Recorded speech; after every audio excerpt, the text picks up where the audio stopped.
playoffs? The Browns are in the playoffs? It just goes to show that the principle is always true. The more you flack around, the more the AFC finds out. You're listening to the What the Elf Was That podcast, an iconoclastic look at the latest Cleveland Browns news. The What the Elf Was That podcast is part of the Fanatical Elves podcast network, a part of the Fans First Sports Network. Here's your host, Joel Cade.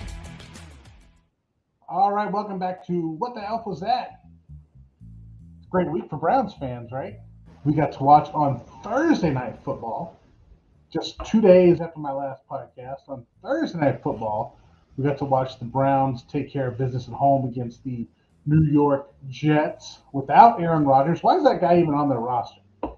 What's that even about? He's not going to play. He has no plans to play. Instead of saying flack around, I think your Aaron Rodgers is around. I mean, why is he even on the roster? I don't even understand. I don't understand why he's on the roster at this point. Somebody leave a comment and explain that one to me. All right, so the Browns took care of business with the Jets on Thursday night, which secured their spot, their number 5th seed. And then, much to the chagrin of all Browns fans, the Ravens went out and took care of their own business against the Dolphins, securing their position as the number 1. I mean, the Ravens are a team, man. They've had it so lucky this year. I mean, I'm not going to say they're a bad football team. They're a good football team, okay? They're a contrarian football team, which means teams who play them enough know how to beat them. By that I mean the Steelers and the Browns, because I don't think the Bengals understand what they're doing on defense enough. By that I mean I don't think they understand the personnel they need to handle Lamar Jackson. And certainly the rest of the AFC, who doesn't see him but once every 2-3 years, and the AFC or the NFC, who sees him once every 4 years, they don't even care. So as long as you're playing contrarian football, which means you're doing something different than what everybody else is doing, meaning the Ravens are, why am I talking about the Ravens, man? Let's just get off this. Anyway, the Browns made the playoffs, baby, locked into the 5th seed. So a lot of questions come up when the Browns make the playoffs. And we're in a good position this year, because normally, when do we see the Browns in a situation where they have their playoff spot locked in before week 18? Or in the past before week 17, right? I can't think of one in my lifetime, actually I can, back in the 80s, where the Browns had something locked up before the end of the season. So, yeah, this is a new position for us. I mean, maybe they did in 2020, I just don't remember. But this is a new position. I don't think so. I don't think they did. Now, new position for us. Now we can say, hey, we have the luxury of sitting our starters and getting some rest, which God knows this team needs. They had a week 4 bye, or a week 5 bye, like really early in the season. The Browns need a bye, okay? Now they got the mini bye this week, taking on the Jets on Thursday night. They got a mini bye coming up this week. They're going to add that to that, resting some starters. Now, Kevin Stefanski came out in his press conference yesterday and made it very well known that they're interested in going 1-0 this week and making that a winning situation. And I agree completely. Teams that go into the last week of the season and kind of take a week off set themselves up for failure. So the Browns do need to walk in there with the mentality that we're going to go 1-0 this week. Now the question is, who are you playing and who you're not playing? I think Stefanski was also correct when asked, I can't remember who asked him, when asked in his press conference, do you want to get some of these backups some playing time? Stefanski responded, these backups have had playing time. They're at this point basically starters because of the amount of time they've played in the season. So there's no benefit for the backups for them playing this week because they have been playing. Okay, so there's no benefit to them because they've already been in the game. I mean, more playing time is fantastic. The more you get on tape, the better you can get. But quite honestly, the benefit of resting people is so they can recover from injuries. Joel Bitonio should not play this week, period. I'm just throwing that out there. I'm kind of skipping ahead of myself. But let's start with the real question. Should the Browns start Joe Flacco? Flacco round and find out. And in my opinion, the answer is 4 1/4. You need to treat this game like it's the second or third, probably the third preseason game, right? You want to come out, establish a rhythm, move the ball, score a touchdown, get some success. Make sure you've come out and you've done it, right? You've asserted some dominance and you've made your case that this is who you are. Then around the middle of the second quarter or the middle of the or start the second half, put in all the backups and let them get some time. And who cares about the end? But you've got to keep the rhythm. So keep the starters out there in the first quarter, maybe half the second quarter. Get 2 or 3 drives under your belt just to establish and keep the rhythm going. What you don't want is to sit guys this week and then they're all rusty coming back the next week. Just sit them out there for 2 or 3 drives, sit them out there for a quarter and a half, then move on with life. All right, that's what I think we should do with Flacco. Send him out there for a drive or 2 or even 1 drive. Get him out of there after 1 drive. Don't get him hit. Use match protection. Just get him a chance to go out there and game action, throw the ball, get his body used to the game action, and then yank it. Now, starting with the offensive line, let's look at the Browns' injuries. I know Joel Bitonio, I've already skipped ahead and said Joel Bitonio should not start. But let's look at Browns' injuries here. Let's just see. We're going to go to last week's Browns depth chart injury report because I don't think the new one is currently out because it is Tuesday, and Tuesday is traditionally the off day. So the injury reports start to come out on Wednesday. But let's look at last week's injury report as I'm looking this up. Injury report. Joel Bitonio, the back and the knee, was limited all week in practice. I think he sits next week. Bojorquez, unless he's 100%, you sit him. Geron Christian, I would say you let him sit, but I don't know who else you got to play tackle. So he's probably going to be playing. Amari Cooper, not injury-related, rest and heal. He did not play on Thursday night, so he's one of those guys, if he's ready to go, I'd put him out for a series or 2 and then bring him back.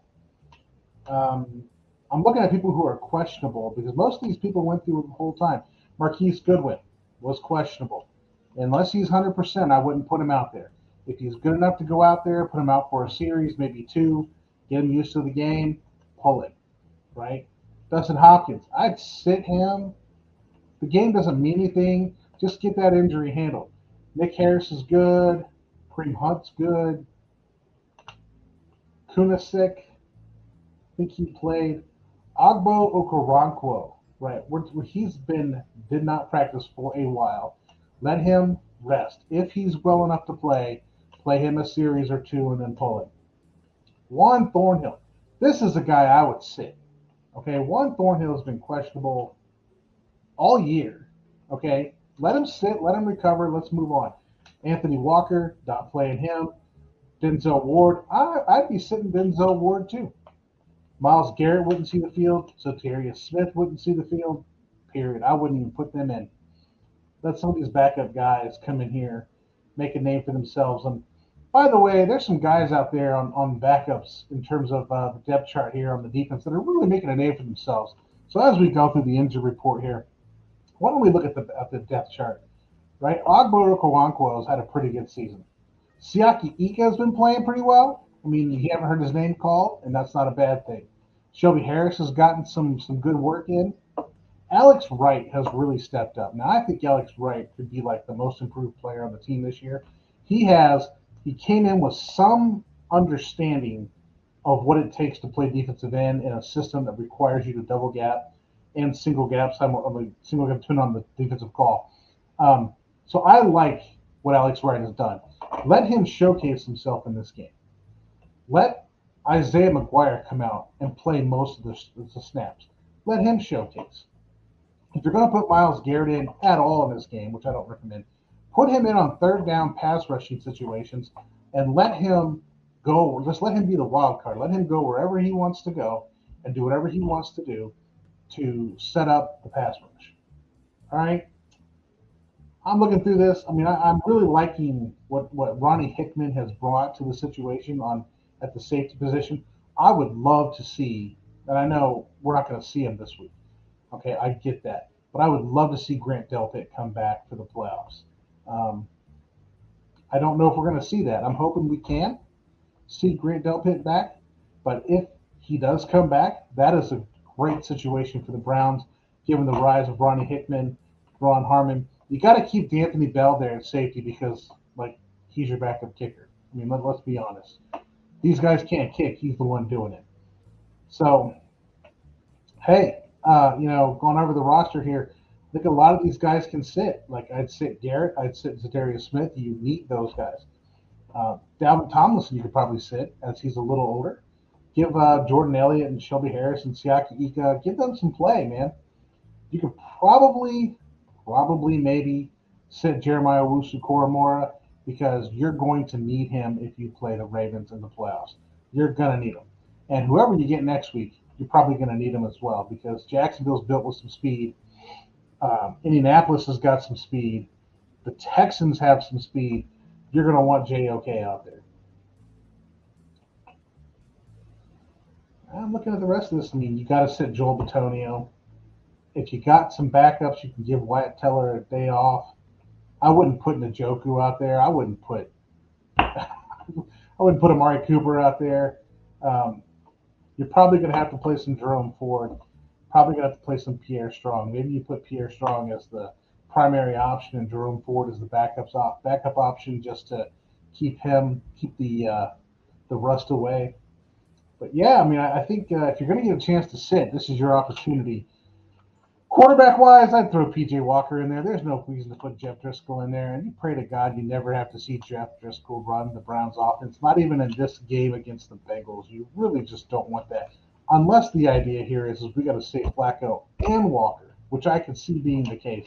And then just saying, hey, look, we're going to throw Jeff Driscoll out there and let him get killed, and that'll be that. I wouldn't be upset about that option either. Put Driscoll out there, let him get a start against his former team, the Cincinnati Bengals. Bengals, as I can't think Chris Sims would say, the Bengals. Although the rest of us from Ohio understand it's the Bengals, B-E-N, not bang, as like bang, you're dead. But this is Chris Sims we're talking about, right? He can't, whatever. All right, hey, so the Browns get a chance to take basically a bye week after a mini bye. This is kind of like what the Ravens had. They had a bye week, right? Followed after their mini bye and had almost 20 straight days off. The Browns here are looking at like an 11-day bye before the next game. If you give them the week off, you're looking at almost 18 days for some people to recover before the first playoff game. I think that sounds like a tremendous scenario for the Browns at this point. Okay, let's take our break right here. And on the other side of this, let's talk playoff scenarios. Let's pull up the ESPN scenario playoff machine. Let's get that thing rolling. Right after the break, we will talk about this. So hang on.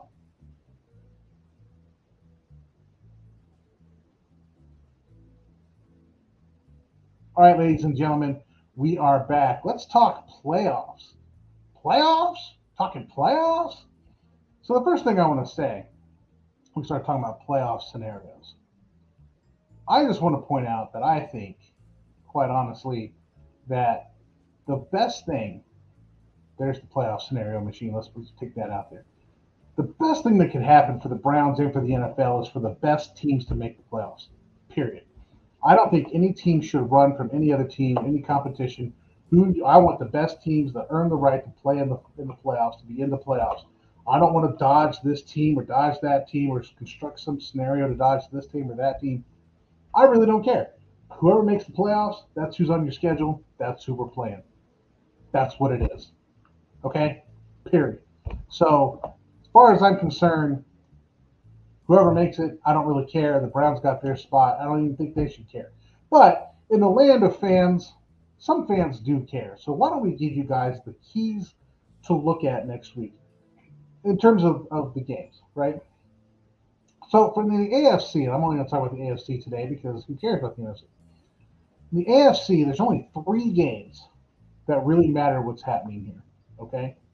3 games. That's really it for the Browns' sake.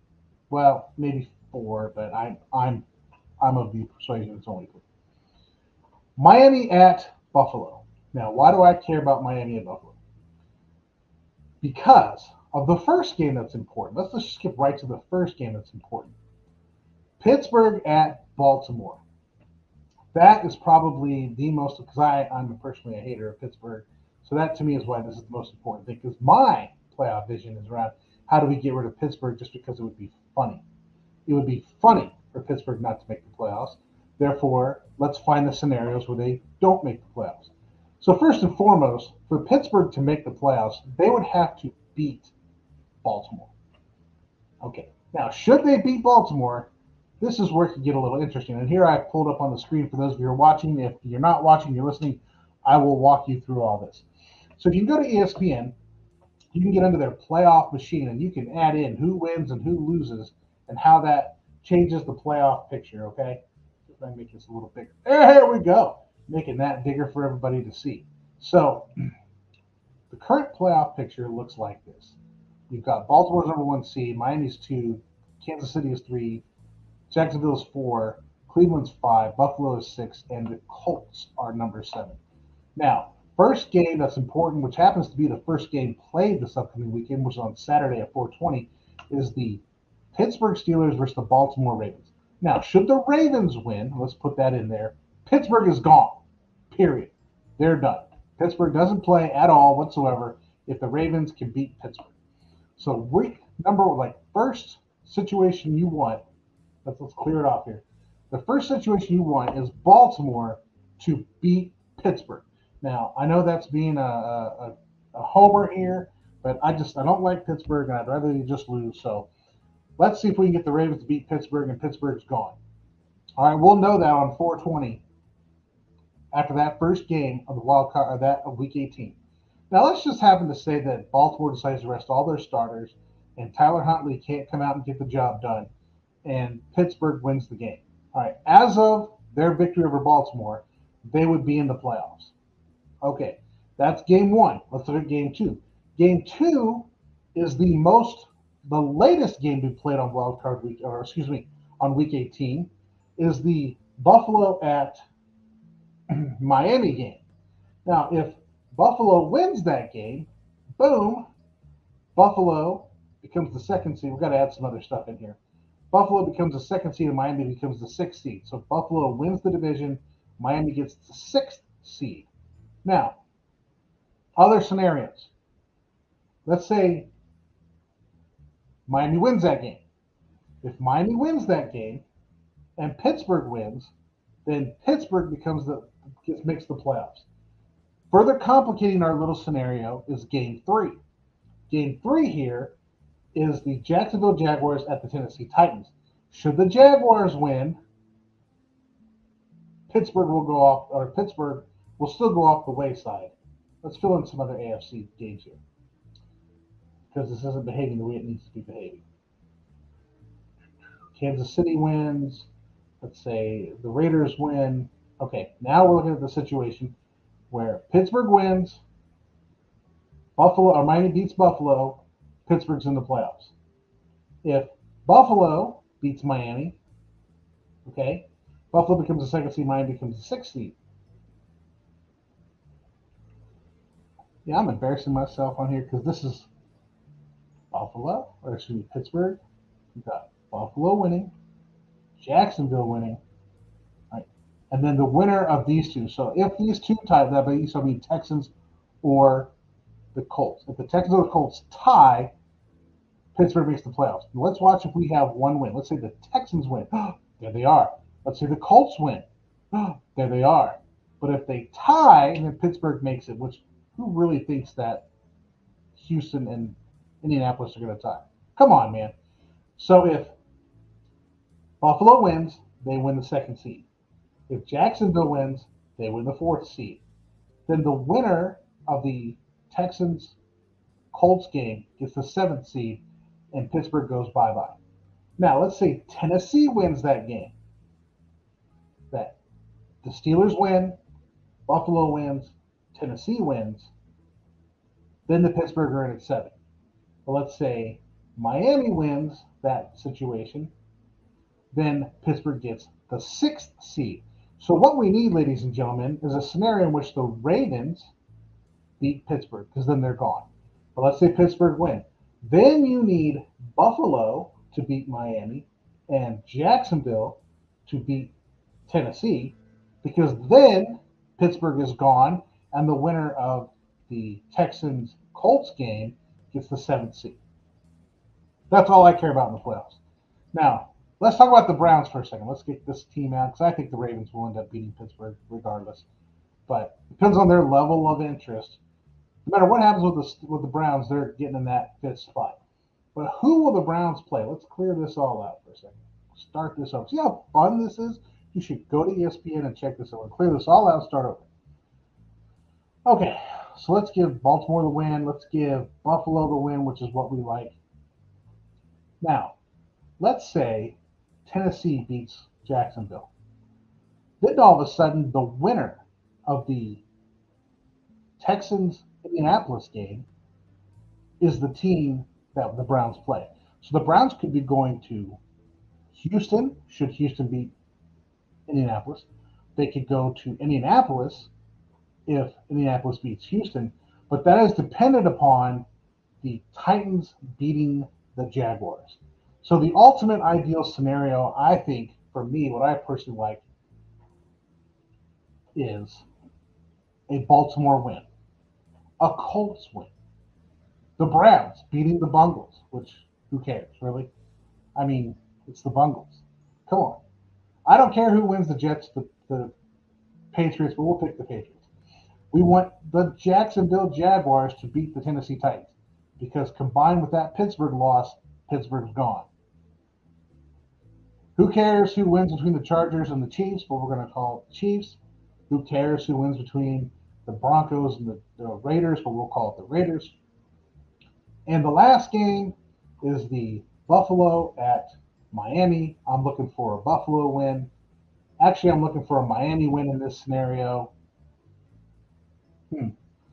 I would like a scenario where the Buffalo heads to Kansas City, but I don't think I'm going to find that scenario. Other than that, if Buffalo wins, Miami could end up going to Kansas City. That should be one heck of a game. And I would like to see the Chiefs eliminated right from the start. I don't see the Colts or the Texans eliminating the Chiefs. I don't see Pittsburgh eliminating the Chiefs, which they don't even have a chance to play the Chiefs. I can see Buffalo eliminating the Chiefs, but I don't think that's going to be a scenario. It's all going to come down to, if Buffalo wins, I get the scenario I want in so many ways. Against the Steelers, taking out Miami against the Chiefs. The Browns are going to Jacksonville, which I'm pretty happy about. I can take that on. But let's say Jacksonville loses. Could still end up with the Colts as the 4th seed, provided the Steelers lose. I'd be okay with that scenario. If Jacksonville loses and the Colts win, then the Browns are going to Indianapolis, which all of us will be there. Then Miami plays Kansas City, and Jacksonville plays Buffalo at Buffalo. This, I guess, is now my new ultimate scenario. At this scenario, if it could all work out, would have Baltimore 1, Buffalo 2, Kansas City 3, Colts 4, Browns 5, Miami 6, Jacksonville 7th. And for the only way for the Browns to get a playoff game at home is for every single wild card team to win. And that's an unlikely scenario, so it's a pretty good chance the Browns are playing on the road for the entire playoffs. But hey, look, the Browns made the playoffs, right? And they get a chance to sit their starters, and they get a chance to relax, to get a bye week after a mini bye. I mean, come on, man. This is the best scenario the Browns could have asked for in terms of rest. Get everybody who's injured healthy, play people who are healthy on a minimal basis, and get things rolling. So I will see you guys next week on What the Elf Was That. We didn't even talk about officials, but my God, officials. If it's not obvious yet that the officials are doing stuff to taint the outcomes of games, I don't know what to tell you. I've been telling you long enough it's going on. If it hasn't been proved yet, I can't even. I mean, people are even now coming out to talk against, like NFL people are coming out now, starting to point the fingers at the officials and saying this is a problem after they've told us over and over and over and over and over again that it's not a problem. So it'll be interesting to see the way this goes. But we will talk next week when we figure out who the Browns are playing and where we're all going to meet up and where we're going to tailgate. And until then, what the elf was that? Thank you for listening to the What the Elf Was That podcast. Please like, subscribe, and tell all your friends to give a listen. You can follow host Joel Cade on Twitter at The Left Guard.